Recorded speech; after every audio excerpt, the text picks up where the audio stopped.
이 시간 함께 보실 하나님의 말씀은 누가복음 13장 1절에서 9절까지의 말씀입니다. 제가 가지고 있는 성경으로 신약 117면쯤에 있습니다.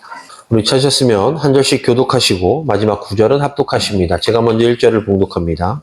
그때 마침 두어 사람이 와서 빌라도가 어떤 갈릴리 사람의 피를 그들의 제물에 섞은 일로 예수께 아뢰니 내가 이르시되 너희는 이 갈릴리 사람들이 이같이 해하도록 다른 모든 갈릴리 사람보다 죄가 더 있는 줄 아느냐. 너에게 이르노니 아니라 너희도 만일 회개하지 아니하면 다 이와 같이 망하리라.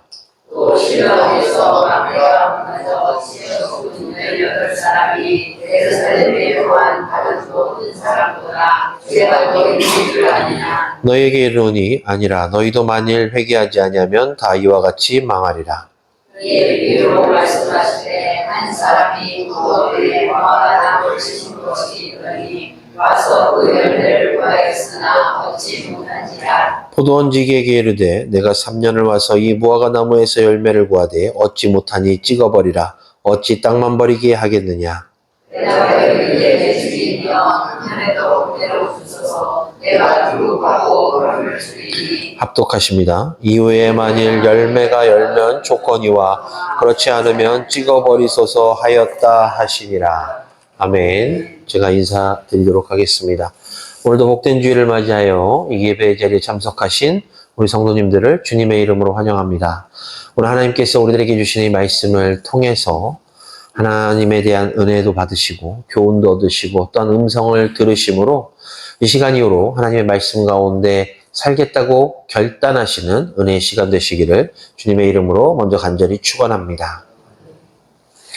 우리가 11월 달, 보통 가을이 들어가면 추수의 계절이라고 이야기합니다. 이 추수의 계절에 과실, 즉 열매를 많이 얻기 위해서 농사를 짓는 농부들은 그 무더운 여름에 땀 흘려 수고합니다. 그 땀 흘려 수고한 만큼 수확을 하게 되면 기쁨이 되지만 땀 흘려 수고한 것에 비해서 수확을 제대로 하지 못하면 슬픔으로 바뀌게 됩니다. 따라서 얼만큼 그 농작물에 대한 수고함과 더불어 얼만큼 더 많은 열매를 맺고 그 열매를 수확하는가에 따라서 그 해 농부의 수입이라든지 아니면 농부의 여러 가지 일들에 있어서 큰 유익이라든지 아니면 어려움을 겪게 되면 우리가 잘 알게 됩니다. 그런데 우리가 이 열매를 맺는다는 표현을 꼭 농사를 짓는 농부들에게만 적용할 것이 아니라 일반 사람들에게도 적용하곤 해요. 왜 사람들이 땀 흘려서 수고할까요? 한번 생각해 보시면 바로 답이 나올 텐데요. 바로 땀 흘려 수고한 만큼 수확을 얻기 위해서입니다. 따라서 그 수고의 열매, 수고를 향한 열매를 기대하며 사람들은 땀 흘려서 계속해서 노력하고 수고하는 것이죠. 사업을 하는 사람들은 사업을 통해서 사업의 열매가 풍성하게 맺기를 기대하고 또한 장사를 하는 사람들은 장사의 열매가 풍성하게 열리기를 고대합니다. 뿐만 아니라 가정에 관련된 일에 기도하는 분들은 가정 안에서 가정의 사랑의 열매가 잘 열리기를 계속해서 노력하며 수고하고 기도하죠. 또한 학생들은 학업에서 좋은 성적을 거두기 위해서 또한 좋은 상급 학교에 진학하기 위해서 땀 흘려 공부하고 그것에 대한 수학을 고대합니다. 이처럼 사람이라면 누구나 우리를 포함한 누구나 다 열매를 향한 기대를 가지고 살아갑니다. 그런데 믿음의 사람들인 우리는요, 하나님께서도 이 수고에 대한 기대, 즉 열매를 바라신다라는 것을 먼저 기억해야 합니다. 그렇다면 하나님께서 우리들에게 바라시는 그 우리가 맺고자 하는 열매는 무엇인가? 바로 예수 믿는 삶의 열매를 하나님께서는 우리들에게 원하고 계십니다.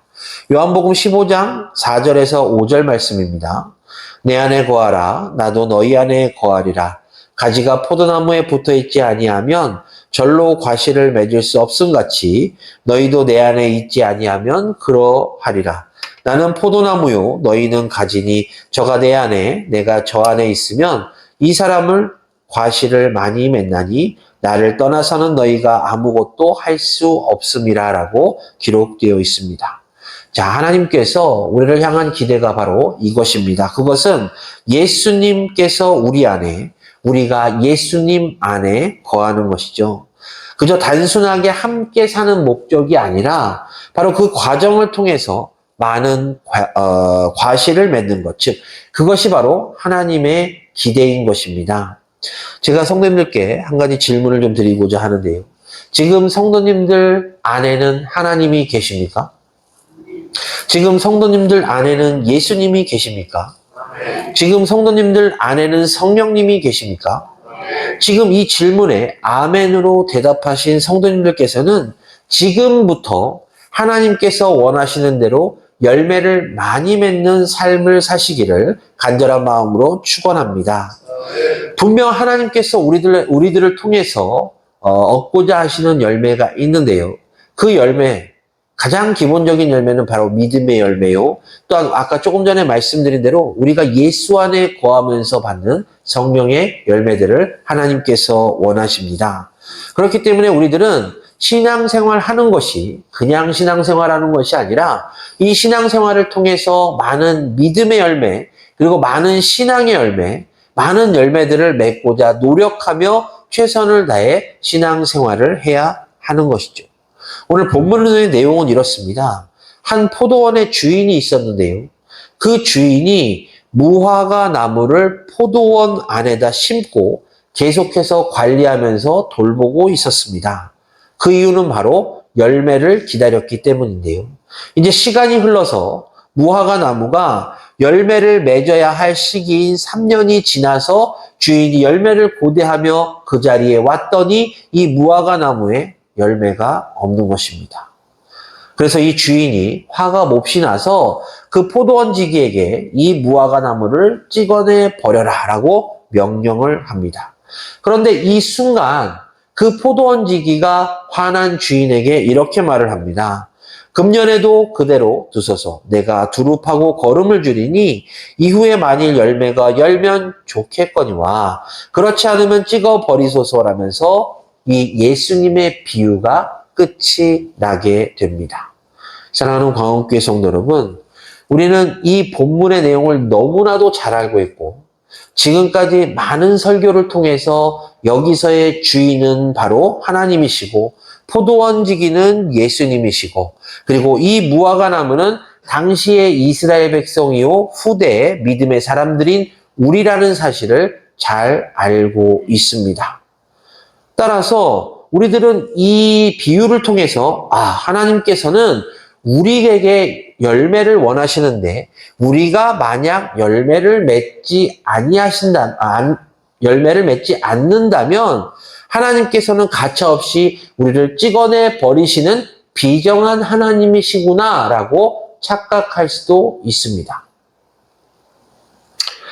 그런데요, 우리가 이 예수님의 비유를 가만히 읽어보면 우리 하나님께서는 이 무화과나무, 즉 당시의 이스라엘 백성들이요 지금의 예수를 믿고 있는 그리스도인들, 즉 우리를 포함한 그리스도인들에게 열매를 맺도록 주신 것들이 기록되어 있습니다. 그렇다면 과연 그것이 무엇인지 오늘 이 시간 함께 본문을 통해서 찾아보고 상고해 보도록 하겠습니다. 먼저 첫 번째로 하나님께서는요 믿음의 사람들에게 주신 것이 바로 시간입니다.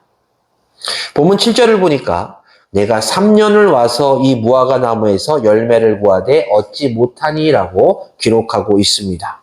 자, 무화과 나무 입장에서 열매를 맺기까지 몇 년이라는 시간을 주인에게 허락받았습니까? 3년이라는 시간을 허락받았습니다. 제가 찾아보니까요, 이 무화과 나무가 심겨진 상태에서 열매를 맺기까지는 대략 3년 정도 걸린다고 해요. 따라서 이 주인은요, 이 무화과 나무를 심고 나서 무화과 열매를 얻기 위해서 이 무화과 나무에게 3년이라는 시간을 허락했던 것입니다. 그냥 3년이라는 시간만을 허락한 것이 아니라 수고의 땀을 흘리며 무화과 나무를 키웠을 것입니다. 거름도 주고 무화과 나무가 잘 자랄 수 있도록 좋은 환경을 만들어 주었을 것이, 이런 환경들을 만들어 주면서 야 이제 조금만 기다리면 좋은 무화과 열매를 얻겠지라는 기대를 했을 텐데 자신이 수고했던 그 수고의 기대를 부푼 꿈을 안고 왔더니 무화과 나무는 단 한 개의 열매도 맺지 않았기에 이 주인이 화가 나서 찍어버리라고 명령했던 것입니다. 사랑하는 광역교회 성도 여러분, 이 주인과 마찬가지로 하나님께서도 우리들에게 믿음의 열매가 풍성하게 열릴 수 있도록, 맺을 수 있도록 시간을 허락하셨습니다. 자, 그렇다면 지금까지 하나님으로부터 받은 그 시간 가운데서 과연 성도님들께서는 열매를 맺으셨습니까? 창세기에 보면 에녹이라는 사람이 나오잖아요. 이 에녹이 세상에서 몇 년을 살았는가 다 아시죠? 365년을 살았습니다. 그런데 이 에녹이요, 65세에 아들을 낳는데 그 아들 이름이 무두셀라잖아요. 그 무두셀라를 낳은 이후부터 하나님과 동행했다라고 창세기에 기록되어 있어요. 즉 에녹은 자신의 인생 365년 중에서 300년 동안을 하나님과 동행했다라고 우리는 알게 된 것입니다. 365년의 시간 중에 300년이라는 엄청난 시간 동안 그는 하나님과 동행하면서 분명 하나님께서 바라고 원하시는 열매를 맺었기 때문에 그는 죽음을 보지 않고 하나님과 동행하다 하늘로 올라갔음을 우리는 알 수 있습니다. 오늘날 한국교회의 큰 문제점, 제가 설교 때마다 말씀드리지만 여러 가지가 있는데요. 그 중에 하나가 영어로 얘기하면 썬데이 크리스찬이라고 그러고, 이제 풀이하자면 주일만 성도인 사람들이 많다라는 것이. 주일날 단 한 번, 단 한 시간 그 예배로 나는 그리스도인이라고 자부하는 사람들. 단 한 번의 예배로 나는 구원받았고 단 한 번의 예배로 내가 하나님께 기도하는 모든 것들을 응답받을 수 있고 단 한 번의 예배로 나는 하나님께 인정받는 사람이라고 자부하는 바로 이 썬데이 크리스찬, 즉 주일만 성도인 사람들이 오늘날 한국교계에 너무 많이 있다는 것이. 그런데 우리가 곰곰이 생각해보면 하나님께서 이 주일날 예배 한 번 드리는 것으로 만족하실까요? 하나님께서는 우리와 언제나 함께 하시고자 원하시는 분이시잖아요. 월, 화, 수, 목, 금, 토, 그리고 주일날 1년 365일 24시간 내내 하나님께서는 우리와 함께 하고 싶어 하십니다. 물론 우리도 마찬가지예요. 우리가 하나님으로부터 하나님께서 원하시는 열매를 맺기 위해서는 우리는 하나님과 늘 동행해야 됩니다. 하나님과 동행하지 않고 내가 이 자리에 와서 예배드리는 그 단 한 번으로 하나님께서는 분명 만족하실 것이고 하나님께 부르심을 받으면 나는 하나님께 칭찬을 받고 분명 저 천국에 입성할 것이야 라고 생각하는 것은 죄송합니다만 절대적으로 잘못 생각하고 계시는 것이.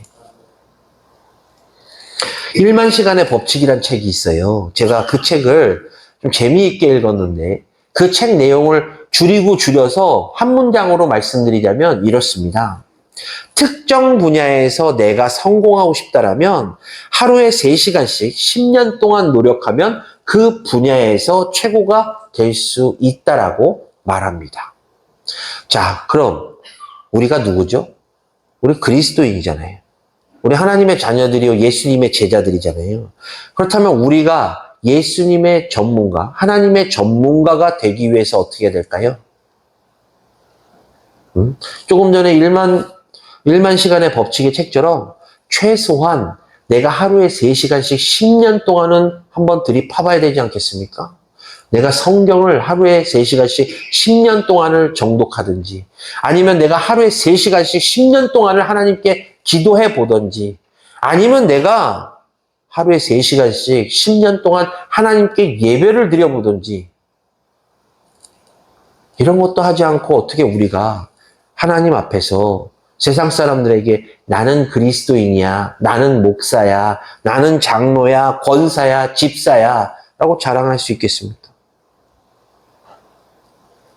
제가 처음에 신학교 가기 위해서 목회자 후보생고시를 보러 갔는데 그때 처음 알았습니다. 아, 장로님들도 장로고시라는 걸 보는구나. 그리고 이제 저희 신학교를 마치고 졸업하면 강도사고시를 보고 강도사고시가 합격하면 목사고시라는 걸 또 봐요. 시험을 몇 번 거쳐서 이제 목사 안수를 받고 장로님들도 시험 보시고 합격하면 장로, 이제 노회에서 인정하는 장로가 되잖아요. 그러면 처음에 제가 놀랐던 게 뭐냐면 저는 이제 강도사고시를 준비하는데 범위가 신학교에 배운 모든 내용입니다. 우리가 보통 학교에서 시험을 볼 때 시험 범위를 알려주잖아요. 어디서부터 어디입니다. 뭐 배운 데서부터 배운 데까지. 이게 제일 어렵지만 뭐 3월 언제부터 뭐 4월 언제까지 배운 게 중간고사에 나옵니다. 이런 식으로 범위를 주잖아요.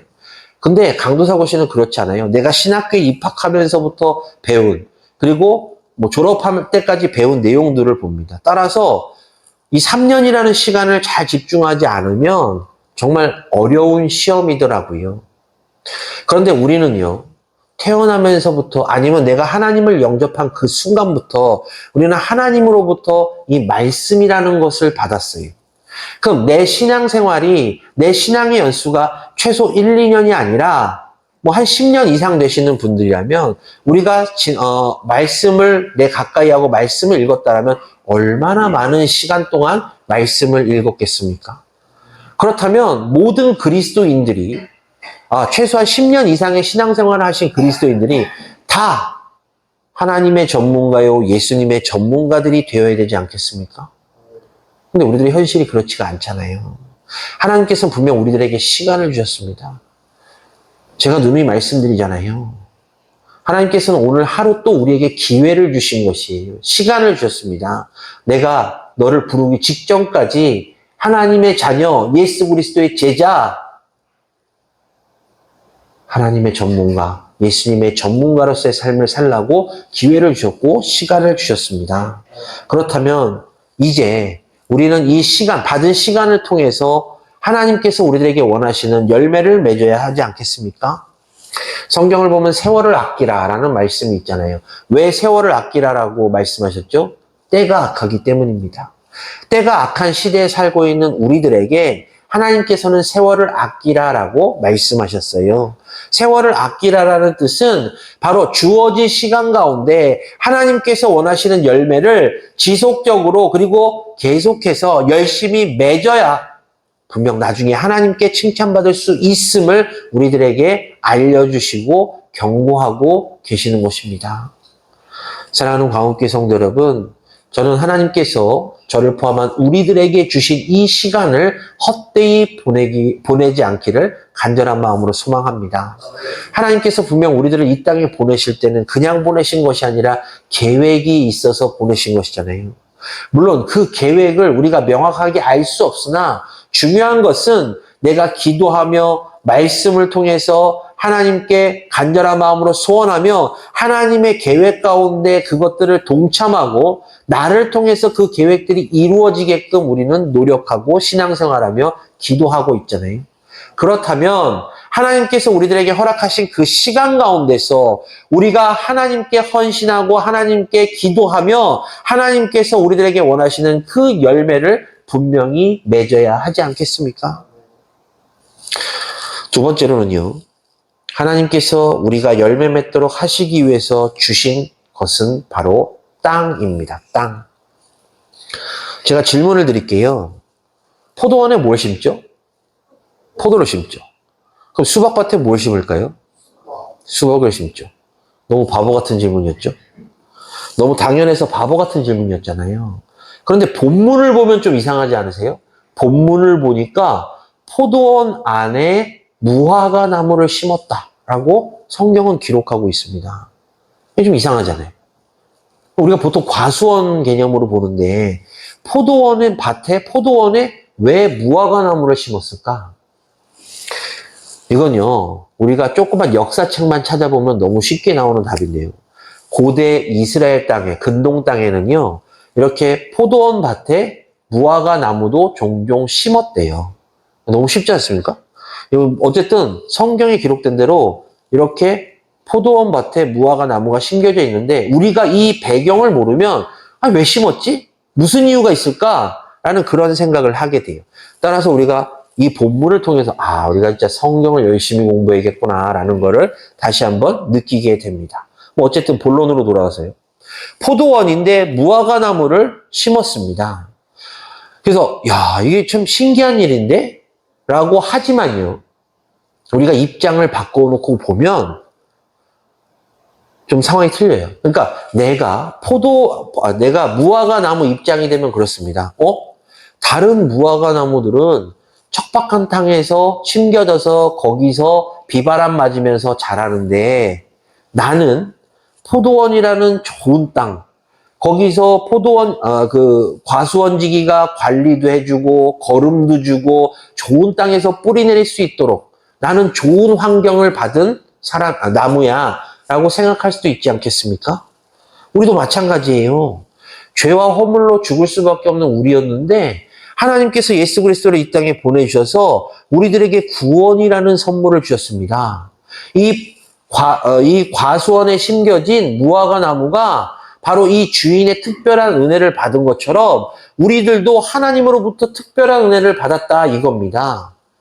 구원이라는 큰 선물을 받았어요. 뿐만 아니라 하나님의 자녀로서의 권세를 누리게 됨에 따라서 저 포도원에 심겨진 무화과 나무처럼 우리는 열매를 맺기 위해서 거름도 받고 좋은 땅도 받게 되는 그런 큰 은혜를 받았다 이겁니다.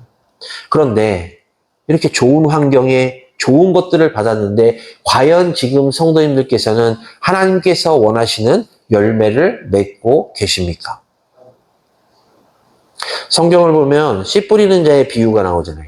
좋은 땅에 뿌려진 씨는 어떻게 되죠? 30배, 60배, 100배의 결실을 맺게 됩니다.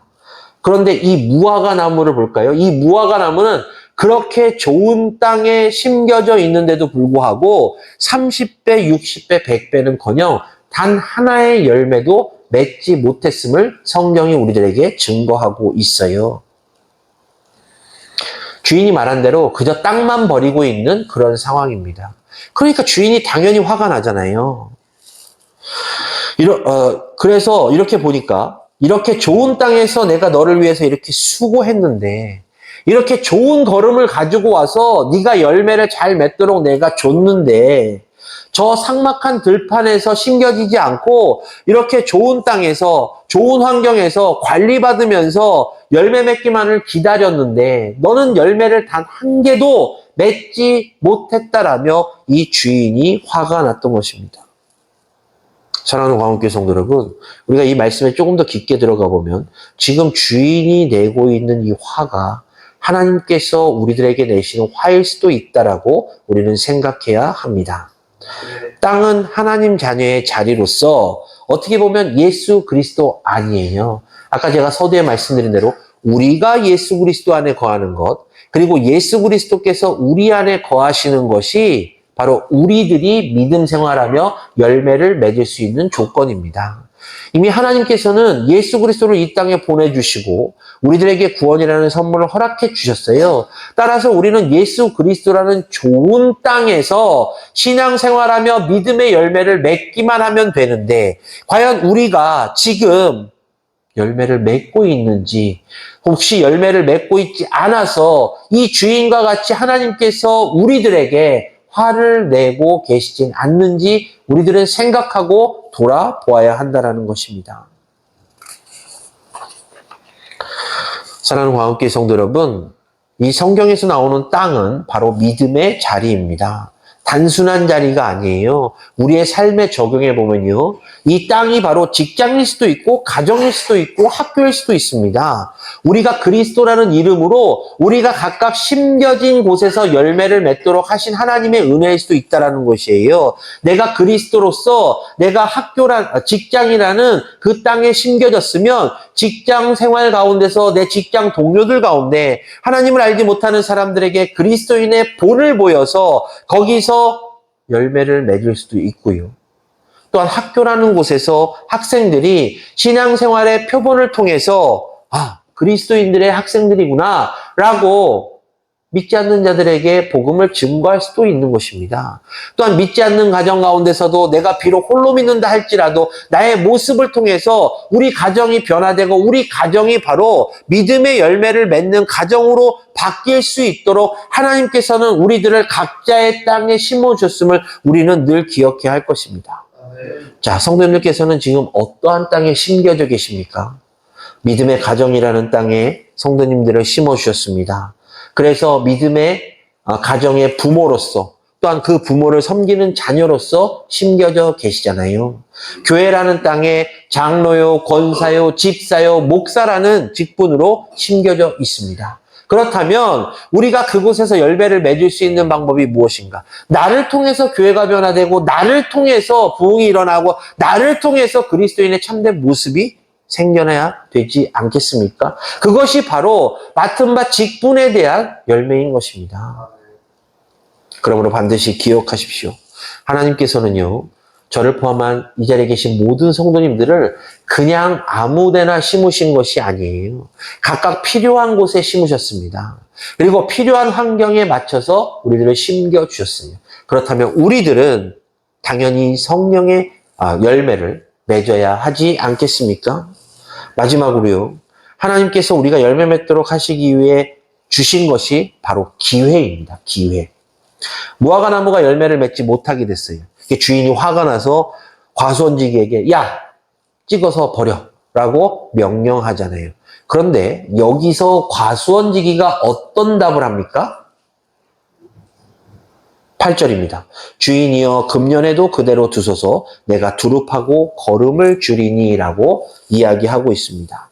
자, 서두에 말씀드린 대로 이 포도원지기가 누구죠? 바로 예수님이시잖아요. 주인 대신 하나님께서 무화과 나무가 열매를 맺지 못해서 야, 찍어버려 라고 명령하셨을 때 만약에 이 포도원지기가 네, 알겠습니다 라고 도끼로 찍어버렸으면 끝날 것을 주인이시여 나에게 한 번만 더 기회를, 이 나무에게 한 번만 더 기회를 주십시오라면서 사정하고 있다라는 것입니다. 사랑하는 광역교회 성도 여러분, 무화과 나무가 누구라고 말씀드렸죠? 그 당시에 이스라엘 백성들 그리고 지금의 우리의 모습입니다.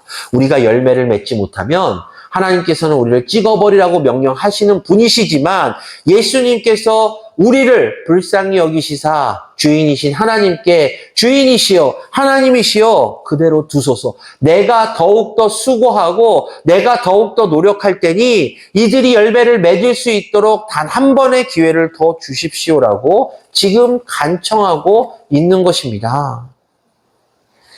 사랑하는 광역교회 성도 여러분, 이러한 분이 바로 예수님이세요. 그리고 우리는 이러한 예수님의 제자들입니다. 그렇다면 우리의 삶이 앞으로 어떻게 바뀌어야 되겠습니까? 이 예수님과 같이 누구든지 서로 사랑할 수 있는 그런 마음을 가져야 되지 않겠습니까? 이 예수님과 같이 누구를 위해서 헌신할 수 있는 그런 믿음과 그런 모습이 우리들에게 있어야 하지 않겠습니까? 더 중요한 것은 아까 말씀드린 대로 그리고 기회. 예수님께서는 우리들이 한 번의 기회를 더 받을 수 있도록 하나님께 간청하셨습니다. 우리는 영원한 형벌을 받을 수밖에 없는 존재였으나 예수님께서 이 땅에 오셔서 당신의 십자가 보혈로 말미암아 공로로 말미암아 우리들에게 영생의 삶을 살 수 있는 기회를 한 번 더 주셨습니다. 그러니 우리가 이렇게 희생하신 예수 그리스도 그리고 한 번의 기회를 더 주신 하나님을 어찌 충성하지 않고 살아갈 수 있겠습니까? 우리가 어떠한 열매를 맺어야 할까요? 본문이 속해 있는 13장을 보면 1절에서 5절까지의 본문을 통해서 한 사건이 나옵니다.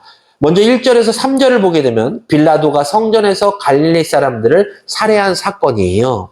당시 사람들은 이 사건을 보면서 이 죽은 사람들을 불쌍히 여기는 것이 아니라 어떻게 생각했냐면 야, 저 사람들 죄가 많아서 죽었어 라고 생각했습니다.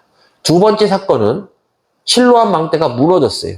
18명의 사람들이 죽었습니다. 근데 또 주변 사람들이 야, 저 사람들이 죽은 건 죄가 많아서 죽었어 라고 평가하고 있습니다. 제가 지난번 설교 시간에 말씀드렸잖아요. 나병 걸린 사람들을 그 당시의 사람들은 저 사람의 죄, 저 사람의 가족의 죄 때문에 저렇게 된 거야 라고 그렇게 치부시하는 그런 시대였습니다. 근데 예수님께서 이 사건을 듣고 찾아온 사람들에게 이 비유를 말씀하셨잖아요. 3절과 5절을 보면 예수님께서 이렇게 말씀하십니다. 아니라 너희도 만일 회개하지 아니하면 다 이와 같이 망하리라. 우리 이 부분에 집중해야 됩니다. 그럼 예수님께서 원하시는 열매가 무엇일까요? 가장 대표적인 열매가 바로 회개라는 것입니다. 우리가 이 땅에 살면서 짓는 죄에 대한 회개, 우리가 죄에 대한 회개가 결단코 없다면 우리는 저 천국을 소망할 수도 없고 저 천국을 향해서 갈 수도 없는 존재이니 너희들은 회개하라 라고 예수님께서 이 비유를 통해서 말씀하고 계시는 것입니다. 그런데요, 회개하십시오. 회개하라. 이러면 듣는 사람들이 막 화내요. 그렇잖아요. 우리들은 보통 회개라는 표현을 부정적으로 봅니다. 회개하세요. 그러면 내가 죄가 있어서 저 사람이 나보고 회개하라고 하나? 라고 생각을 하기 때문에 회개하십시오. 회개하세요. 그러면 다 부정적으로 받아들입니다. 그런데 우리는 생각을 잘못하고 있는 거예요. 성경은 우리들에게 회개하라라고 권면하고 있습니다. 회개해야만 천국에 갈 수 있고 회개해야만 예수님의 제자가 될 수 있고 회개해야만 하나님의 자녀가 될 수 있기 때문입니다. 그런데 하나님도 모르고 예수님도 모르는 사람들은 회개하세요. 그러면 야이! 그러고 부정적으로 상대합니다. 사랑하는 광운교회 성도 여러분, 회개하세요라는 말을 들으시면요, 그걸 긍정적으로 받아들이시기를 주님의 이름으로 간절히 축원합니다. 당신 잘 되라고 하는 말이기 때문입니다. 당신 회개해야지만 천국 갈 수 있어. 당신 회개해야지만 예수님의 제자가 될 수 있어. 당신 회개해야지만 하나님의 자녀가 될 수 있어. 라고 권면하고 있는 것이기 때문입니다. 우리들 말하잖아요. 우리가 죄를 들 때 알고 지은 죄도 있지만 모르고 짓는 죄도 있어요. 분명 이게 죄인지 알고 짓지만 때로는 이게 죄인지 모르고 짓는 죄도 분명히 있기 때문에 우리가 죄를 하나님께 고백하고 회개하고 사함받지 않으면 우리는 결단코 저 천국에 들어갈 수 없음을 잘 알고 있는 존재들이잖아요. 예수님께서 말씀하셨습니다. 회개해야 한다. 바라기는 이 시간 이후로 늘 회개하는 마음, 회개하는 믿음을 가지시기를 주님의 이름으로 간절히 축원합니다. 요한일서 1장 9절을 보면 이렇게 말씀하고 있어요. 만일 우리가 우리 죄를 자백하면 그는 미쁘시고 의로우사 우리 죄를 사하시며 우리를 모든 불의에서 깨끗하게 하실 것이요. 바로 예수님께서 우리가 죄를 고백하면 그 죄를 깨끗게 해주실 분이라고 성경이 우리들에게 증거하고 있습니다. 그렇기 때문에 회개는요, 어떻게 보면 새로운 시작입니다. 나에게 죄가 있다는 것을 이제 하나님께 고백하고 용서받음으로써 다시 깨끗함을 잊게 되고 새롭게 출발하는 것이기 때문입니다. 바라기는 이 시간 이후로 우리가 분명 하나님 안에서 예수 그리스도 안에서 많은 열매를 맺기 위해 수고해야겠지만 그 가운데서도 회개의 열매를 먼저 맺으시기를 주님의 이름으로 간절히 축원합니다. 예수님께서 주인에게 이렇게 애원하셨습니다. 딱 1년만 기회를 주십시오. 열매를 맺지 못한 시간은 과거의 일이니까 과거는 묻어두시고 나에게 1년이라는 시간을 주시면 내가 최선을 다해서 열매를 맺도록 노력하겠습니다. 그 이후에 만약에 열매를 맺지 않으면 그때 찍어버리십시오. 라고 애원하십니다. 자, 우리는 이제 시간을 허락받았습니다. 그렇기 때문에 우리는 이 하나님께 허락받은 시간 내에 분명 열매를 맺어야 될 것입니다. 내가 맡은 바 직분에 충성함으로 하나님께서 그 주신 직분에 합당한 열매를 맺을 수 있도록 노력하시고 또한 내가 말씀을 통해서 얻은 대로 말씀의 교훈대로 헌신과 수고와 충성과 봉사의 열매를 맺으시고 또한 복음을 증거하는 일에 힘쓰셔서 온전한 전도의 열매를 맺으셔서 하나님으로부터 크게 칭찬받으시는 우리 성도님들 되시기를 간절한 마음으로 소원합니다. 마지막으로 말씀을 정리하자면요. 무화과 나무, 이 무화과 나무를 통해서 우리들은 많은 것들을 생각하게 됩니다. 이 무화과 나무가 바로 우리임을 기억할 때 우리들은 바로 하나님의 뜻 가운데서 좋은 환경 가운데서 신앙생활하고 있습니다. 그런데 우리가 이 좋은 환경을 지극히 당연한 것으로 알고 있는데요. 지극히 당연한 것이 아닙니다. 하나님께서 우리들에게 베풀어 주신 만큼 감사하는 마음을 통해서 그 은혜 늘 감사하시고 또한 기쁜 마음으로 하나님께서 맡기신 일에 잘 감당하심으로 하나님께서 바라고 원하시는 좋은 열매를 맺으시고 또한 그 열매 가운데서 하나님의 크신 은혜와 은총을 늘 받으시는 광운교회 성도님들 되시기를 주님의 이름으로 간절히 축원합니다. 기도하겠습니다.